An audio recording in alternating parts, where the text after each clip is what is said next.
Cuerpo de Bombero está começa temprancaba com preparação relacionada com a Comissão de CLAPCHI. Ayama primeira reunião que não por a continuar por falta de atendência, pero há a reunião a continuar, em qual o Departamento de Governo ha vindo junto para repassar importação e venda de CLAPCHI ano passado e ajustar o manejo para ano aqui. Onde o reto mais grande que a Comissão está confrontando, a CLAPCHI não está queda atrás, não está assumir que 7 containers queda sem vender. Pero tá 3 containers só a back para qual tem suspeito grande que o hopi revendedor a opta para guardar CLAPCHI de forma clandestina em um warehouse. O desenvolvimento aqui está peligroso e está contra a lei e está castigável.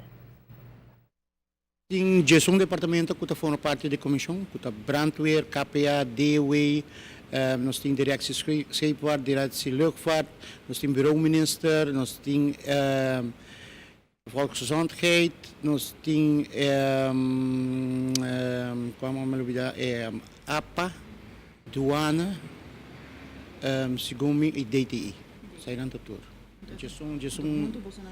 Exatamente. Tudo também com um ponto não eigenlijk per se antes de tempo que nós traje beleid eigenlijk tudo tem um input então DWZ ajuda nós para hincar tudo coisa outro então per se nós sempre e quando nós está cinta e nós mira se mesmo tem cambio adicional para nós proponer para poder budget para depois. Ano passado 2015 tem total de 25 petições para 22 petições para importação de CLAPCHI para a temporada de vuurwerk.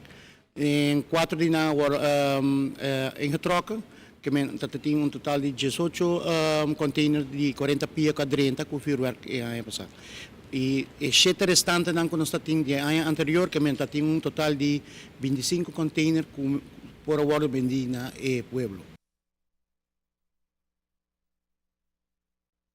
Qualquer pessoa que porte informação de onde tem CLAPCHI escondida ainda, por favor, chama Brandweer Emissora. Escondimento de CLAPCHI está perigo para o edifício, para o trabalhador e também para a gente do vecindário.